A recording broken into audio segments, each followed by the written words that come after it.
Good afternoon, ladies and gentlemen. Having seen the presentations this morning, there is a lot of follow-up conversation to be had, I'm sure, for all of us. So it's a very good event, very vibrant event, I think. So let me just start off talking about the Internet of Things. The Internet of Things, of course, is an absolutely massive opportunity for anybody in the embedded processing business. So from my perspective, this is tremendously exciting. I think what it's doing is transforming a lot of applications that we all understand very well. And if you worked around this chart sort of clockwise, automotive is something that we at Freescale know a lot about, and I'll talk a little bit more about it in the future. But having spent years and years wondering how we're going to make window lifts work and make your windows go up and down, and even at the complex end of engine management, those worries seem very trivial versus the opportunities and the problems that we're facing now with connected car heading towards autonomous car. And that's a fantastic opportunity, very transformational for us. The levels of complexity that we have to deal with are dramatically expanding.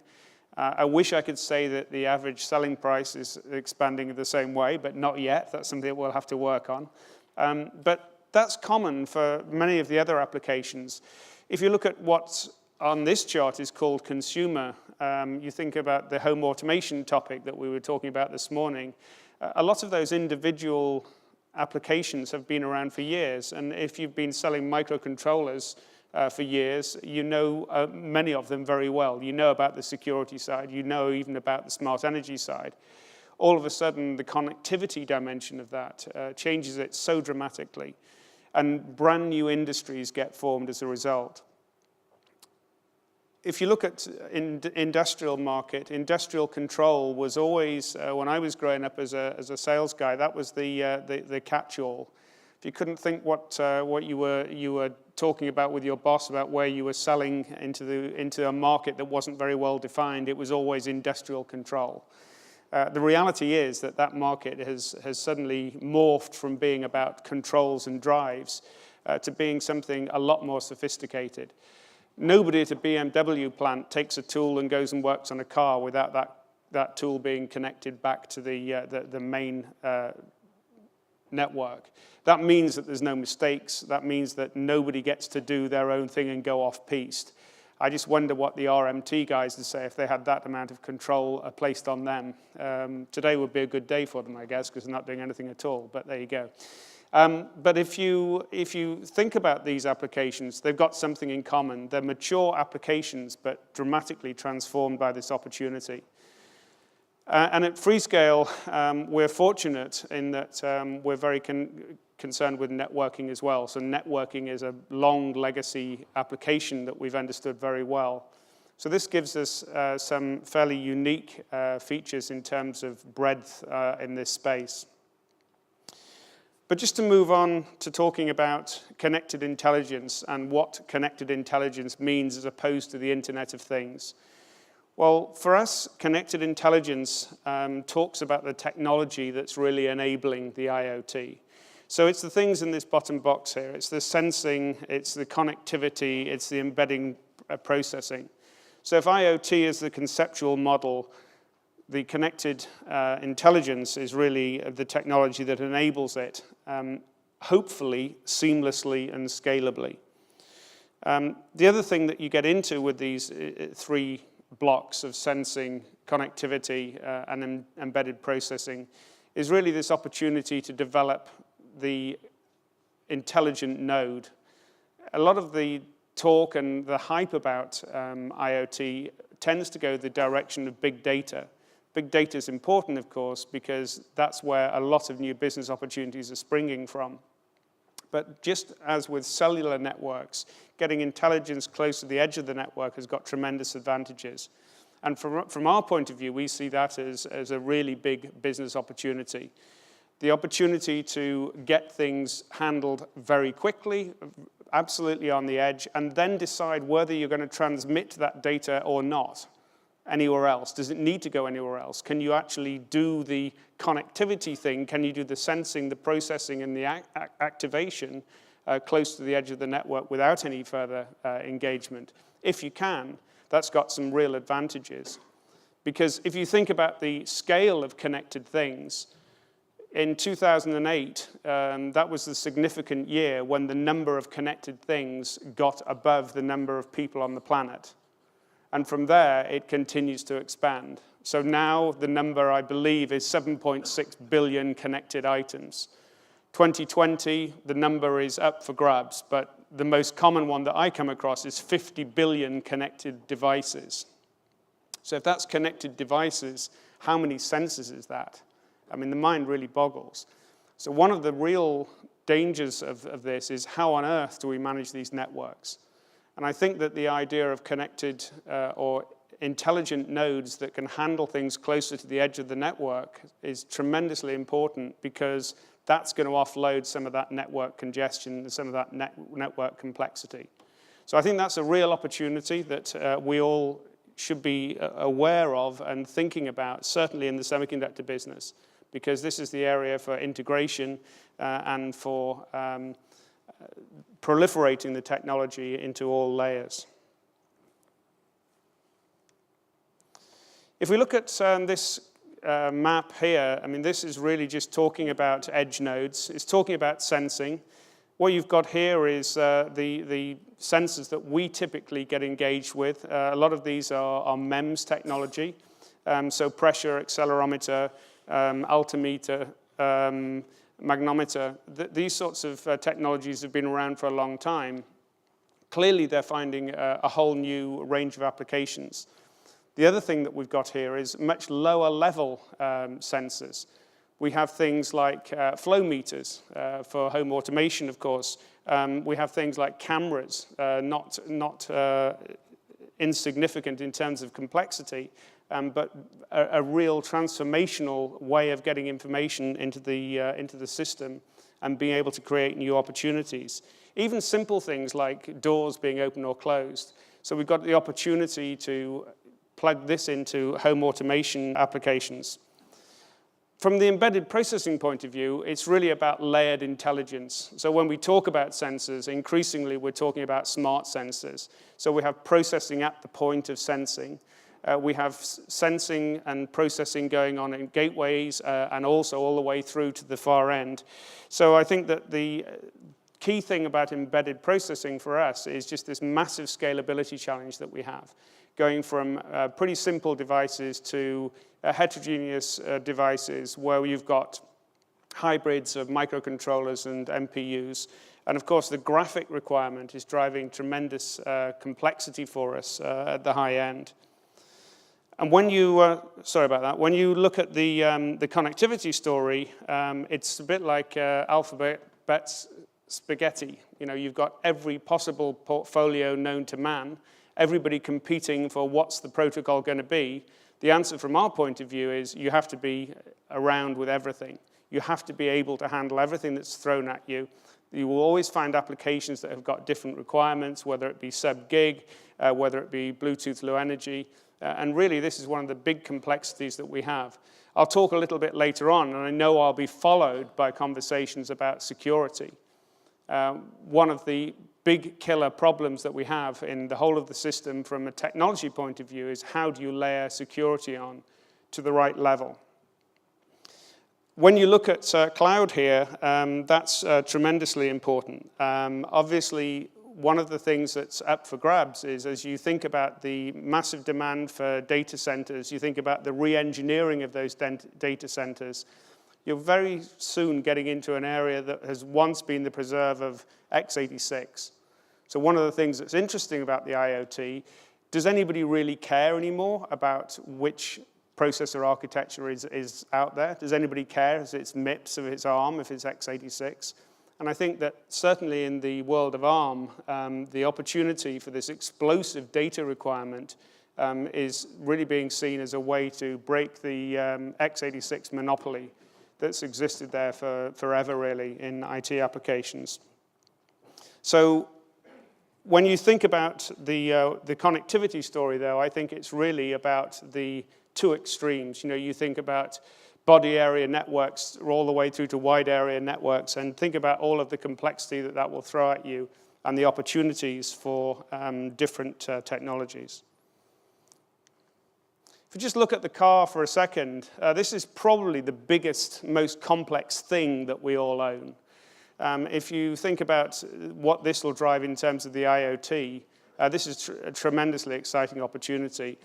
The V to cloud opportunity is obvious. Every time you're on the motorway nowadays, it's very common to be driving behind a car and you can look at the DVD in the car in front of you with the kids looking at it in the back, being streamed in. If you think about ITS, that's very much a V to cloud opportunity.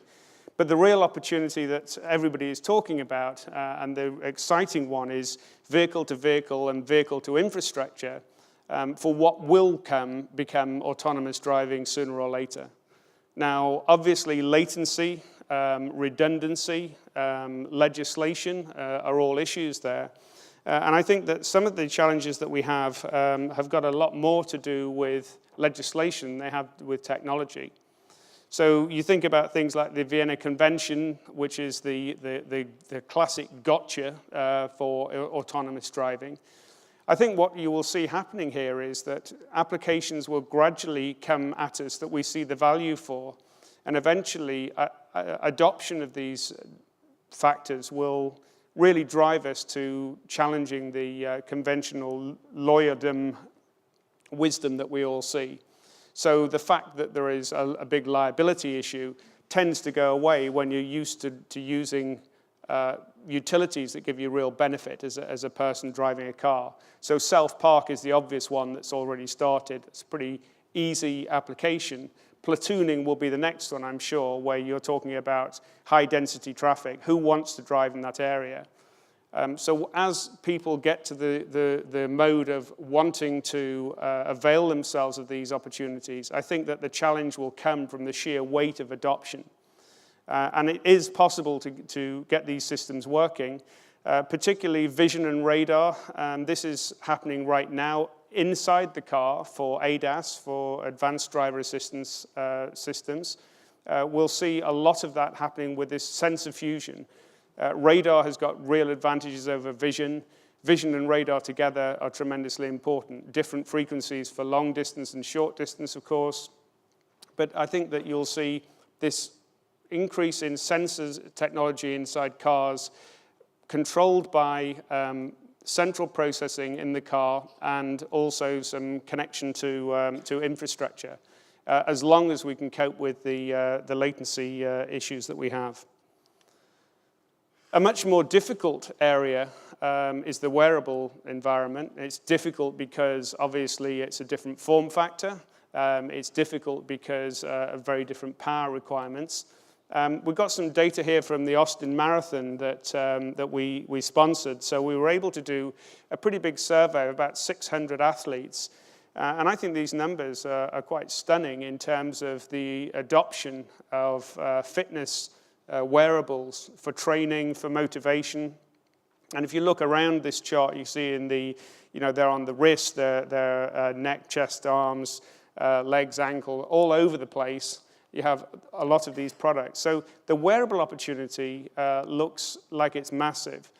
Very interesting thing happened in the last week or so, though, that Nike, if you're American, announced that they were getting out of their wearables activity.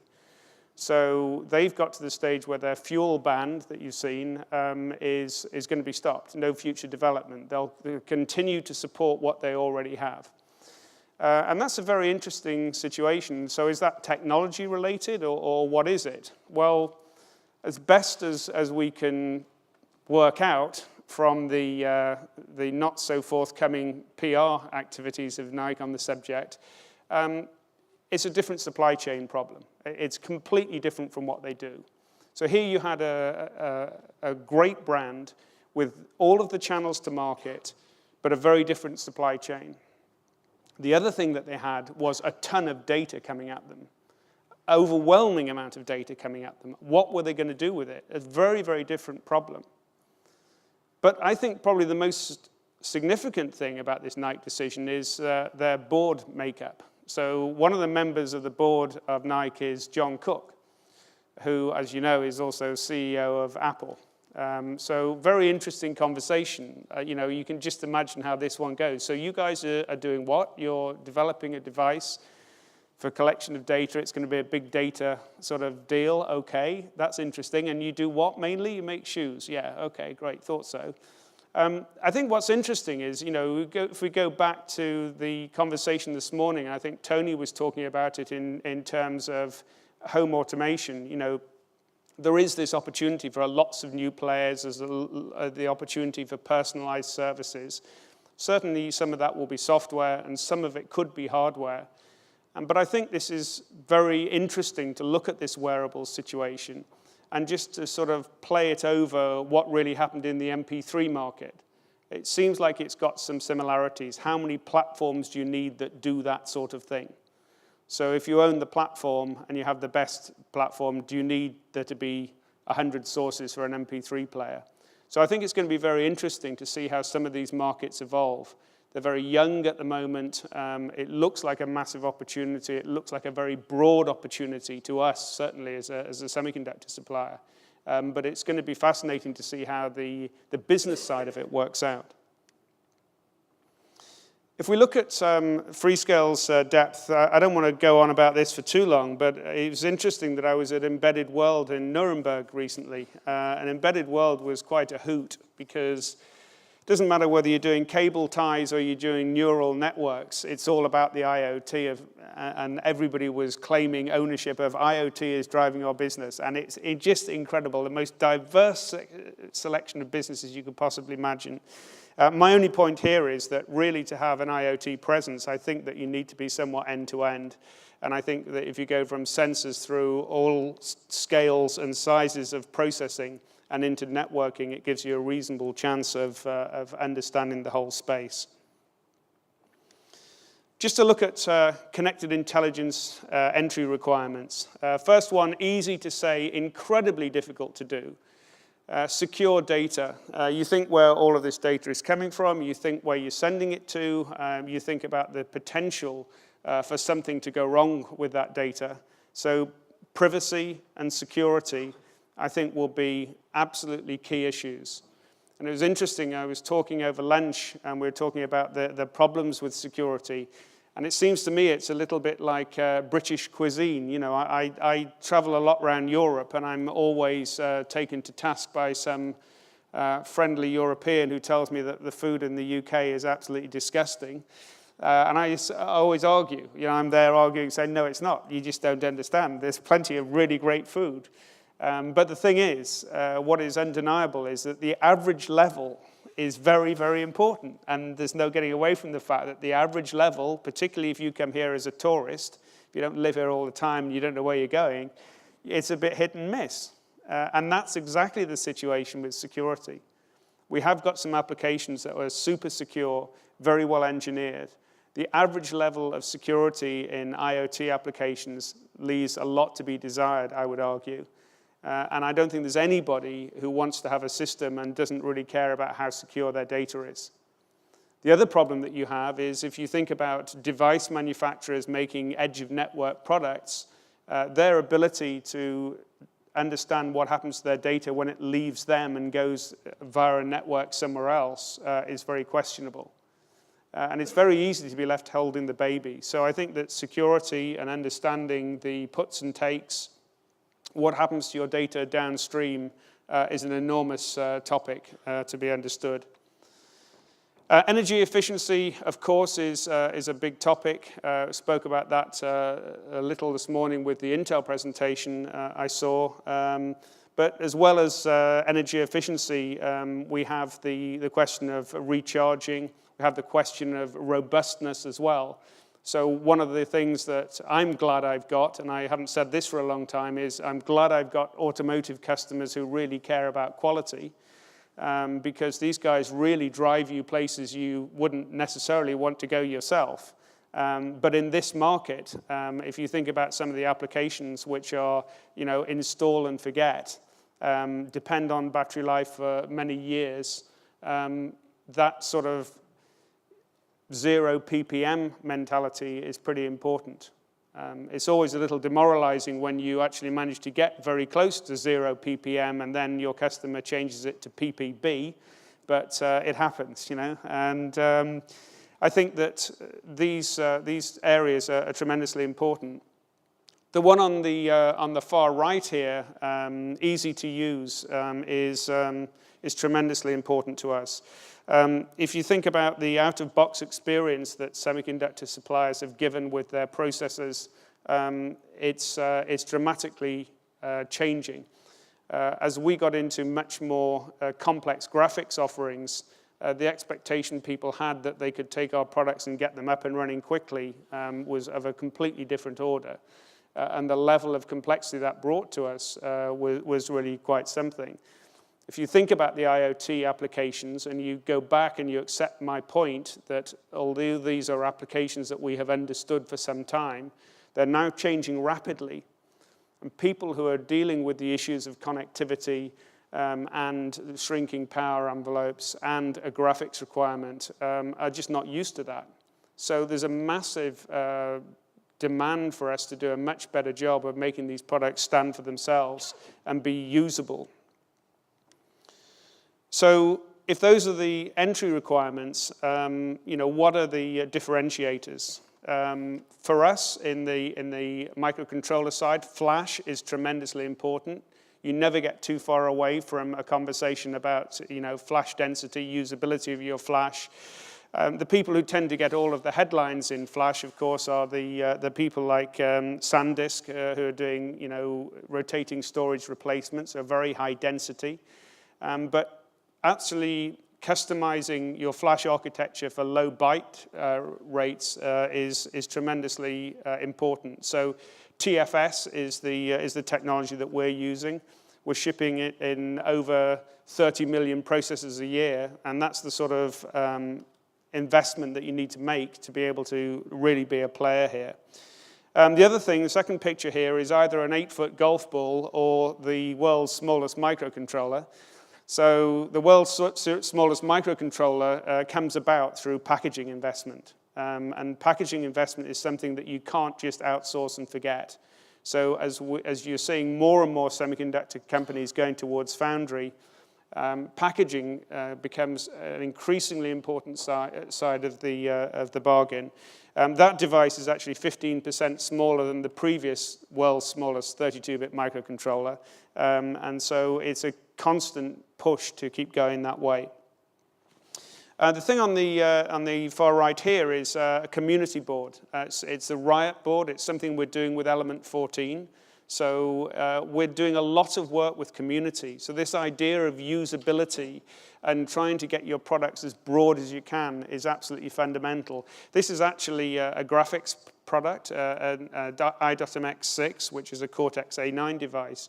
But in general, if you're going to be selling processors and microcontrollers at $1 a go, you better be selling them on a pretty wide basis. So trying to make this technology broadly available is tremendously important.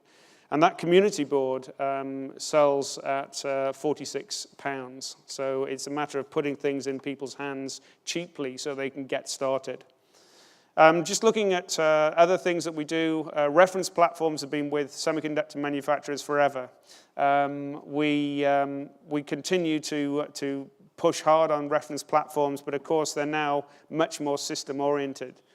So the work that we've done on the wearable reference platform has really paid off with people making things like insulin pumps, people making personal photography items, and also wearables for fitness.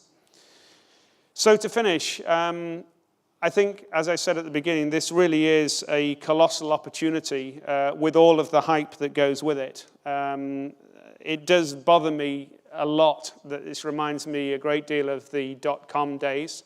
A lot of the similarities are there. When you see massive acquisitions happening for companies with very little track record, very little product actually shipped, it doesn't half remind me of 2001. So it worries me. On the other hand, I think this is grounded in technology that exists. So, I mean, we're in a different situation. We have a number of challenges that we need to face, but the technology does exist, and that's a different thing. The other thing to say is that this is absolutely a team sport. The way we see things transpiring, this ease of use is really about being able to have a very strong ecosystem and partners that you can trust. One of the differentiators, I think, for anybody going after this space is how they can manage their partner relationships. And that means validating the partners. That means caring about the partners. It means finding a way for the partners to actually make some money. If you want them to be around, they better be able to make some money out of the proposition. And I think that will be a real differentiator. And finally, the four biggest challenges: security, power, scalability, and reliability, I think, are absolutely the fundamentals. And of those, by far the most important is security. Thanks very much indeed.